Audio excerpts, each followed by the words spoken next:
Selamat pagi. We are in Wae Caci beach in Labuan Bajo. It's 6:30. We're off to a traditional village in the clouds. It's the last village of its type here in Mangarei, the west end of Flores. It's anywhere from a 3 to 5 hour car journey, depending which way the driver drives. Then it's half an hour on a moped, and then it's a 10k trek. We're staying the night, and then we come back the next day. Rob's just dropping off SV Allusive. They're going to do the trek with us.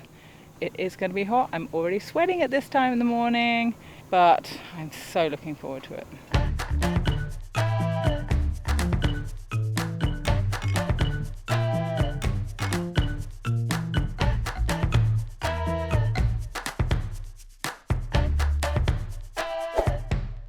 So this motorbike came around this corner quite wide, really wide, like in the middle of the road. We were going up. They nearly hit us. I mean, we were right off the side, but they just glanced at the side of the car. She was very, very lucky. I think maybe the foot brake just caught the tyre, I think. It felt like more than that. You heard quite a bit of thud, didn't you? Yeah. I thought we'd hit them. They were very, very lucky there. They took that corner really wide, blind corner.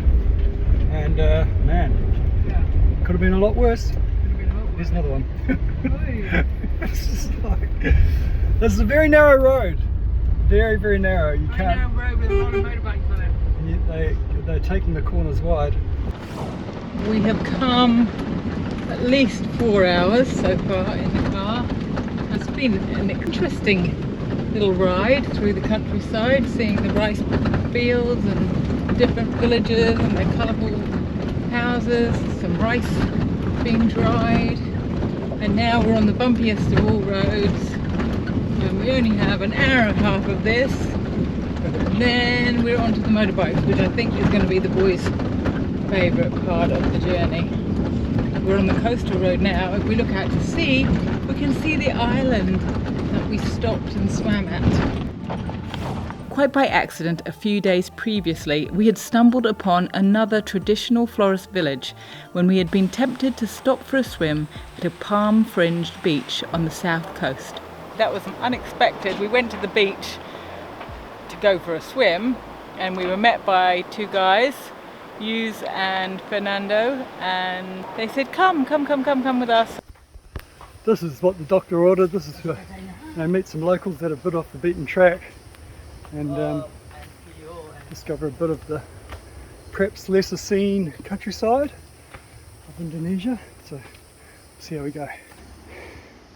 So at the top of the track is the road. He was saying 1 minute to the top of the track to the road, and now we're going along the road. It's about a 5-minute walk, or 3-minute walk, he thinks, from here. Rachel had bare feet. Well, Fernando has given me his shoes. Soft feet, eh, Fernando? He took us up and introduced us to his mother, and we got to look in one of the houses there, and then he said, I'll take you up to the village. Rob opted for me to go, went on the back of a motorbike, and he took me up to their village, which is a beautiful traditional village. They don't have the thatched roofs, but the buildings are still the same shape as the traditional villages always were. I didn't have the language, and we had no internet. Google Translate wasn't working offline, but it was amazing. It was lovely. And then we brought them back, and they had a little look at our boat too. So yeah, fair's fair. So we're at the point where we changed from car to motorbike, and we thought we were driving our own motorbikes. Turns out we get a driver. We were looking forward to that, weren't we, boys? And it would mean less bikes as well, but... It sure would, but I've hated and... Tired. Did you want to drive a motorbike? Yeah, I wouldn't have, I don't think I would have, but yeah, that would have been cool. Is it 3 people on a bike each? No, one driver, one bike. So how... That's a lot of bikes. I was going to say, that's a lot of bikes. Yeah. Seconds into the distance.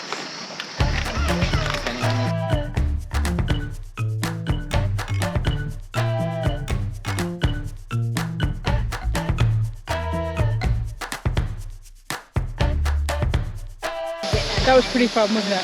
Yeah, it was. Yeah. That made up for not driving it yourself. No. I don't even prefer to drive myself. Far out. Man, look at this jungle. That's dense, eh? Incredible. Thanks, bro. Thank you very much. Man, we bottomed out a few times. Did you? Boing, yeah. We didn't. And his fuel gauge is on empty. I'm going, oh, blimey, we're going to make it. This is a good one? Yeah.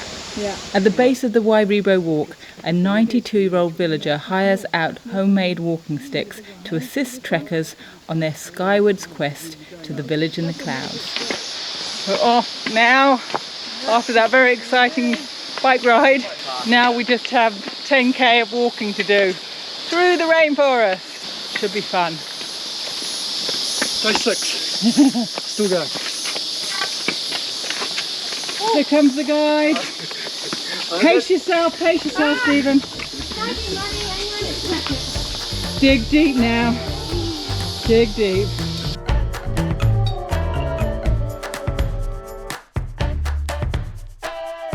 What a day. I mean, it's a long day, and certainly I can see why this walk puts a lot of people off. Stretching our legs. Yeah, nothing wrong with that, but it's not for everybody.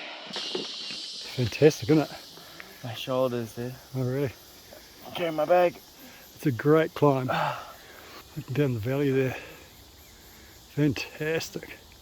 So good. This is just like a continuous gradient upwards. Mostly under bush. We've just come out for the first time. We've been going about half an hour, 40 minutes. And we've come out in the first bit of opening here. So I think you can see the ocean out there just peeking through the clouds. Just beautiful, dense jungle. Man, should be a slash and burn to get through this jungle. It's amazing. To quote the late great George Michael, you've got to get up to get down. We're going down now. We went up for a long way. Now we're going down because it's kind of in a valley, the village. Got about 20 minutes to go, I think, now. My shoelace has come undone, and I haven't tripped myself up yet, but it's really just an accident waiting to happen. So. Sure is. But also, in other news, we've come to a crossroads. We could go that way, Northwest. or we could go that way. Shoelaces are way more interesting. Will, you get to decide which way do we go. I would have thought that way, but You know, everyone else is deciding that way. yeah, So. I think probably both ways would lead there. So lead on, Macduff. You put them around here for your wrist. What do you do? I don't usually like buying things like that, but they sent out the right salesman. Berapa harga here? 10.000. 10.000. I thought he was really cute. He was a lovely little guy. So he got a sale for me. The serene beauty of the cone-shaped houses nestled in the lush green Indonesian jungle is ample reward after the effort made on the breathtaking hike. Well, I think it's safe to say this has been one unforgettable day to walk into this beautiful paradise that is Wae Rebo village. We got welcomed by the chief, we weren't allowed to record that. Very like a Fijian village actually. Once you get welcomed, then you are part of the village. You can come and go and do whatever you want to. We're all staying in a shared room in one of the huts. There's other guests here as well. I'd say there's about 25 of us. We're all in there sleeping very like New Zealand in a marae. Everybody's on the floor together. So that's pretty cool. And we're just looking around at the place now. So standing at the volleyball court is pretty much the centre of the main village, and when you look around you sort of realise we're in the middle of this like jungle encased mountains, and it's spectacular, extraordinary, and we are just so calm and so peaceful. Yeah, I could hang here for quite some time. Okay, so the way I see it from talking to the guides is that they set up a village and they built the traditional houses, which are called Mbaru Nayang. Mbaru means house, Nayang means tall and round. The roundness of the floor represents community. Over the years, other villages started to building more modern houses. Mbaru were in disrepair. Anthropologists visited them and wanted to help them to keep the village traditional, arranged for them to get grants. They got several grants to rebuild their mburu. They continue to get those grants and through tourism keep the village going, but they must keep it traditional in order for them to receive the grants. But they want to keep it traditional. However, most of the people from the village now live further down the hill. They go there to take their children to school and to farm the land further down. So there's very few people left in the village, traditional people left in the village, and it tends to be older ones. There are not many children here, unless they're very young. But once they've been down there, eventually the hope is that they will come back and keep the village going.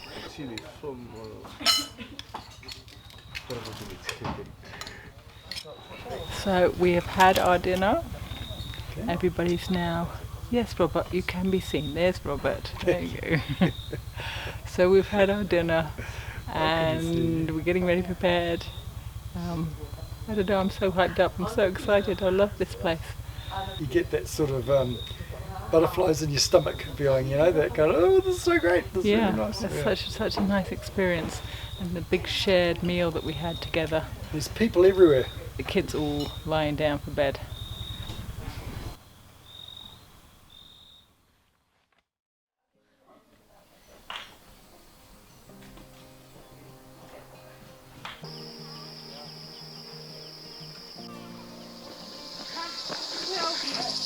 After a magnificent stay in that village, we are off, but it's not over yet.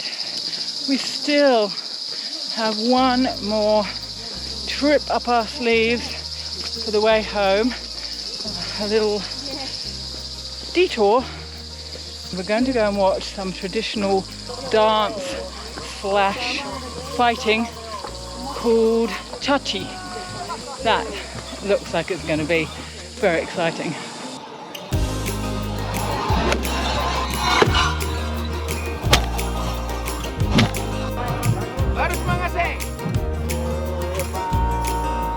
Caci dance is a ritual whip fight played out by male adversaries. The aggressor tries to hit his opponent's body with the whip, while the defender blocks with a round shield and a bow-shaped stick. The fighters shuffle their feet and raise spectators' tensions by running back and forth towards each other before they pounce and strike. Should the whip find its mark and blood be shed, it's a good sign, promising that next year's harvest will be prosperous. Viewing the Caci wasn't part of our itinerary. However, SV Allusive's driver Stephen had added this treat because the fight was taking place in his village. Unused to foreign visitors attending their local performance, we were informed we were the first Australians to set foot in the village. We were treated like VIPs, given front row viewing and invited into a welcome ceremony with the village elders, albeit to be charged a small fee. We've just had a ceremony. They've just asked us if we'd like some of their locally brewed alcohol. Brewed from maize, I think. Okay, you too. You want us to try it first? Look, he's knocking it back. Oh, Oscar. The icing on the cake, however, was Rob being invited to rain his mighty blow, much to the amusement of the crowd.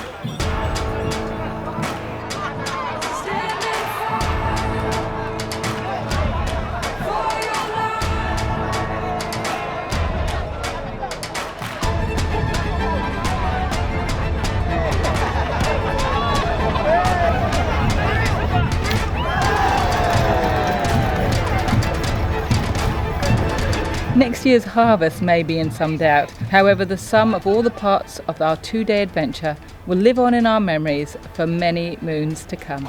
Now that is a room with a view. What do you reckon?